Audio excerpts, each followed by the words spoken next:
Le préfet d'Antananarivo a interdit la marche prévue par le ralliement syndical pour la Journée internationale des droits des femmes. Selon la présidente du syndicat, le motif de ce refus serait un manque de légitimité du syndicat, selon les dires du préfet, pour organiser une mobilisation sur les droits des femmes dans l'espace public.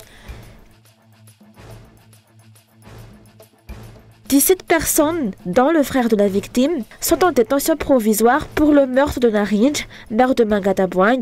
La famille exige que la vérité soit révélée et que les vrais responsables soient identifiés. Elle réclame aussi la publication des noms de ces autres personnes impliquées. Dans l'actualité internationale, le président américain Donald Trump a déclaré vendredi qu'il trouvait plus facile de traiter avec la Russie qu'avec l'Ukraine dans le cadre des efforts visant à mettre fin à la guerre et a dit qu'il faisait confiance à Vladimir Poutine.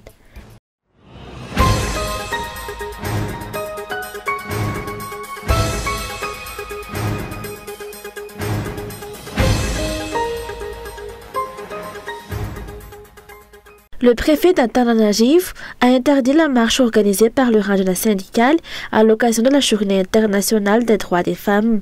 La marche devrait traverser plusieurs quartiers de la capitale, partant des 67 hectares et passant par Akazmang, Atanmin, Soran, Petite Vitesse, Knapsapeflou et Andavamab avant de revenir à 67 hectares. Le syndicat avait déposé une demande d'autorisation en amont, mais celle-ci a été rejetée. Selon la présidente du ralliement syndical, le refus serait justifié par le fait que le syndicat ne disposerait pas de légitimité ou de la liberté nécessaire pour organiser une mobilisation dans l'espace public sur les droits des femmes.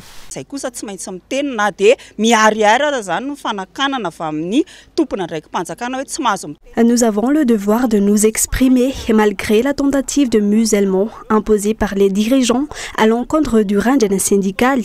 En résumé, le préfet a rejeté notre demande en affirmant que nous ne connaissions ni les besoins ni les droits des femmes et encore moins comment les défendre.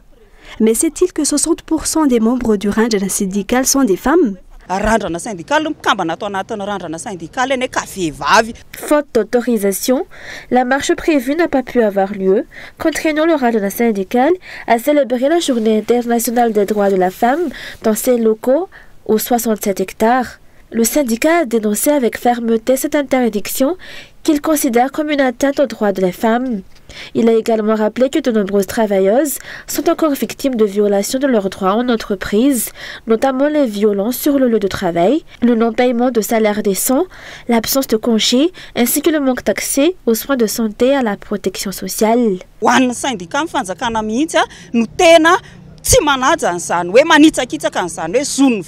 Pour notre syndicat, ce sont les autorités elles-mêmes qui bafouent les droits des femmes. Peu importe ce qu'elles diront ou les actions qu'elles entreprendront, il est désormais clairement évident qu'elles violent ces droits. C'est pourquoi nous militons pour la ratification de l'accord international numéro 190 visant à éliminer les violences sur le lieu de travail, une problématique qui ne touche pas uniquement les femmes, mais qui les affecte particulièrement.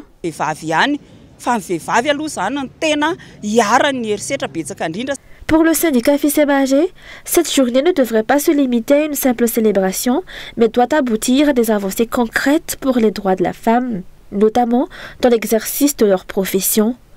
En plus de ces actions syndicalistes, le Fisemari a également organisé aujourd'hui une activité de reboisement.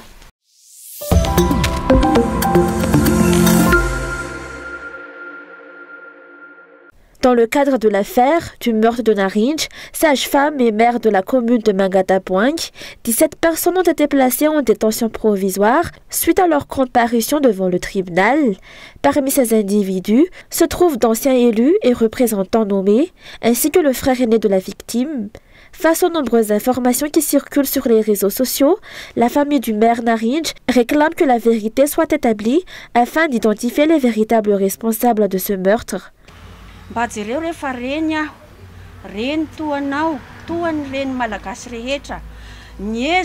Dans le cadre de cette affaire, j'exige que la vérité soit révélée. Elle était une jeune femme passionnée, déterminée à insuffler le changement dans notre commune et à travers tout Madagascar. Pourtant, on l'a assassinée, et son sang a coulé le long de la RN 35.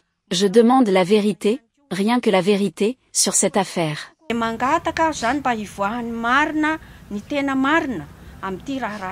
Face à la diffusion sur les réseaux sociaux du nom du frère de la victime, identifié comme complice dans le meurtre du maire de Mangatapuang, la famille exhorte les autorités à rendre public les noms de 16 autres personnes impliquées dans cette affaire.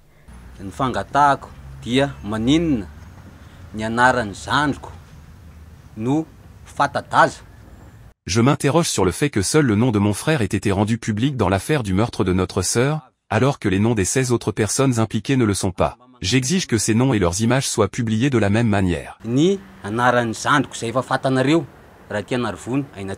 La mère de la victime a catégoriquement démenti les allégations imputant à son fils une quelconque implication dans le meurtre du maire Narinj et réclame sa libération immédiate.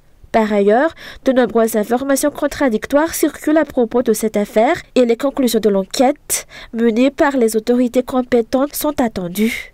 La majorité des femmes malgaches victimes de violences domestiques se retrouvent à affronter cette épreuve seules. Selon l'enquête démographique et de santé de 2021, 41% des femmes malgaches ont déjà subi des violences domestiques. Pourtant, nombreuses sont celles qui n'osent pas porter plainte, faute de connaissance des démarches à suivre et des documents requis. Cette situation est encore plus marquée chez les femmes vivant dans des zones rurales reculées. De plus, certaines mentalités ancrées dans la société malgache, telles que « on ne dévoile pas les problèmes de son foyer » ou « qui se tait vaut de l'or » renforcent ce silence. Ainsi, beaucoup de victimes souffrent en silence et doivent affronter seules ces violences.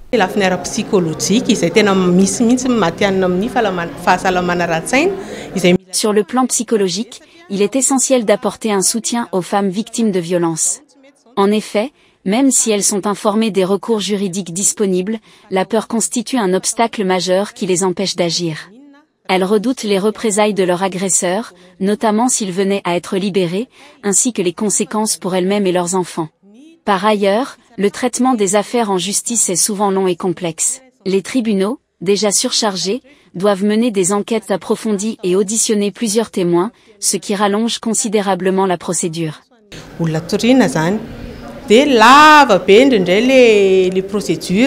L'absence de dispositifs de protection pour celles qui osent porter plainte constitue également un obstacle majeur. Au-delà des violences domestiques, de nombreuses autres difficultés entravent l'épanouissement des femmes, aussi bien sur le plan professionnel que personnel. Ce ne sont pas seulement les problèmes spécifiques aux femmes qui les freinent, même les questions de beauté peuvent devenir des obstacles à leur épanouissement. Ces obstacles peuvent affecter leur confiance en elles et limiter leur engagement, y compris dans la prise de responsabilité, que ce soit au sein de la société ou dans la direction du pays. Ce centre vise à accompagner les femmes dans leur développement personnel, à révéler le charisme déjà présent en elles. Un centre d'écoute, Iraifu, a été inauguré à Soniran. Ce centre est conçu pour écouter, soutenir et conseiller les femmes face aux difficultés qu'elles rencontrent au quotidien. Le centre est ouvert tous les jours, de 8h à 16h. Il est composé de nombreux experts, membres de l'association Zedu, spécialisés dans la santé, les soins de beauté et les questions juridiques.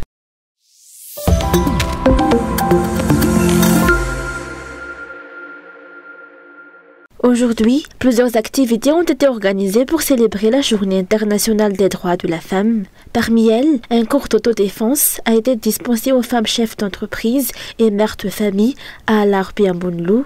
Dans un contexte d'insécurité croissante, il est crucial que les femmes acquièrent rapidement des compétences en autodéfense. Apprendre à se défendre permet non seulement de réduire les risques, mais aussi de minimiser les dommages potentiels, en soulignant les formateurs. La situation actuelle sur Madagascar ou ailleurs, pas qu'à Madagascar, je pense qu'on a tous besoin d'avoir un minimum de connaissances en self-défense. Ou avec toute l'insécurité, tout ce qu'il y en a dans ce monde, surtout dans ce monde, je ne parle pas que à Tana, mais partout. Mais comme vous êtes à Tana, lui il est à Tana, donc vous voyez l'insécurité. Donc les attaques couteaux, les attaques étranglement qui viennent de partout dans le lieu sur l'espace public, pour moi, si on arrive à faire au moins un minimum, on connaît au moins un minimum de sorties des exercices, ça peut nous sauver une vie. Mais attention, peut-être pas, c'est pas sûr peut-être aussi. Parce que les attaques sont inconnues. Par ailleurs, les élèves en autodéfense devraient également être formés à l'utilisation d'armes d'autodéfense afin de pouvoir réagir rapidement en situation de danger. Avant cela, il est primordial de stimuler leurs réflexes et leur instinct de survie, comme l'ont expliqué les formateurs.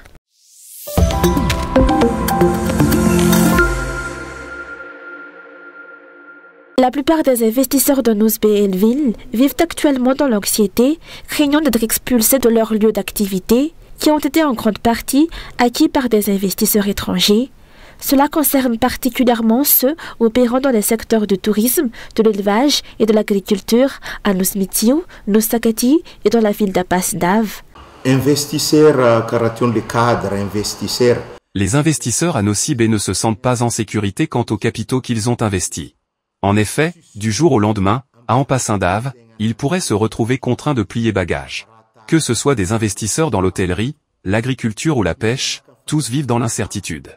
Ceux du secteur agricole se demandent si la valeur de leur vanille et de leur ilan-ilan ne risque pas de chuter, tandis que les hôteliers redoutent l'achat de produits avec le risque de ne pas pouvoir les écouler. Si aucune mesure n'est prise, le départ de ces investisseurs, qui soutiennent de nombreuses familles sur place, risque de freiner considérablement le développement de Nouzbé-Elville. Selon les explications, Nouzbé, déjà en recul en termes de développement, serait encore davantage affecté par la destruction de ces entreprises. La construction des hôtels 5 étoiles, envisagée par les dirigeants à Nouzmitiou, Noussakati et Abbas-Dav, n'apportera vraisemblablement aucun bénéfice aux populations locales. Des terrains classés zone verte sont délimités, titrés et des villas y sont construits. Et si des locaux souhaitent en faire pareil, la réponse est non, ils n'ont pas le droit. Les secteurs de la pêche, de l'agriculture, de l'artisanat et du tourisme sont en difficulté. Quant aux hôtels 5 étoiles, ils n'auront aucune retombée pour la population locale de Nosibé. Tout est déjà décidé en haut lieu, avec des retombées qui profitent à des intérêts étrangers, mais pas aux malgaches. Rappelons que de nombreuses entreprises du pays jouent un rôle crucial dans l'emploi des jeunes. Cependant, un grand nombre d'entre eux sont confrontés à des difficultés, voire à la faillite, en raison de la situation locale, marquée notamment par des problèmes d'approvisionnement en électricité et d'autres obstacles structurels.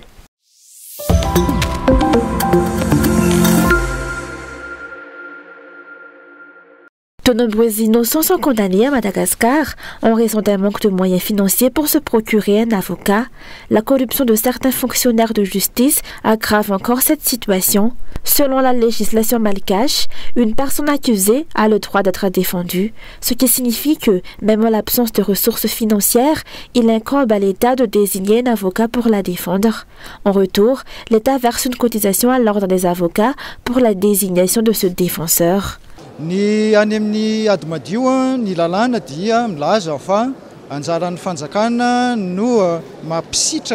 Selon la loi, dans les affaires civiles, l'État est responsable d'aider les personnes vulnérables à présenter leurs dossiers devant les tribunaux et à protéger leurs intérêts. Cela relève des aides juridictionnelles. Dans les affaires pénales, si l'accusé risque une peine de prison de plus de 5 ans, il doit bénéficier d'un avocat, même s'il n'en a pas les moyens. Pour les affaires criminelles, le droit à un avocat est également garanti, même en l'absence de ressources. La loi stipule que c'est à l'État de financer la cotisation pour désigner un avocat afin de défendre une personne qui n'en a pas les moyens.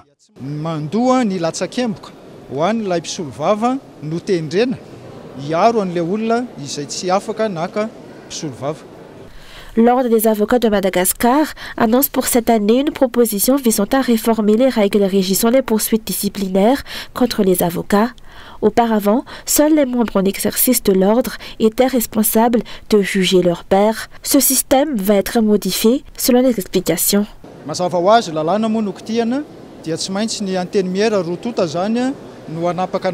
Il s'agit d'une proposition de modification d'une loi qui devra être approuvée par les 2 chambres du Parlement après examen par les techniciens du ministère.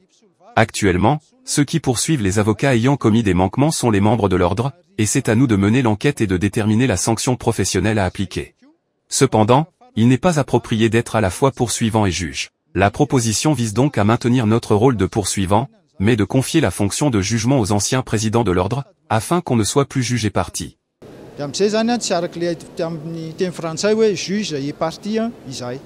L'ouverture officielle de l'année judiciaire 2025 pour les avocats de Madagascar a eu lieu vendredi dernier. Cet événement a offert une occasion de renforcer la solidarité au sein de la profession, suivi de précieux échanges d'expériences avec des avocats étrangers invités.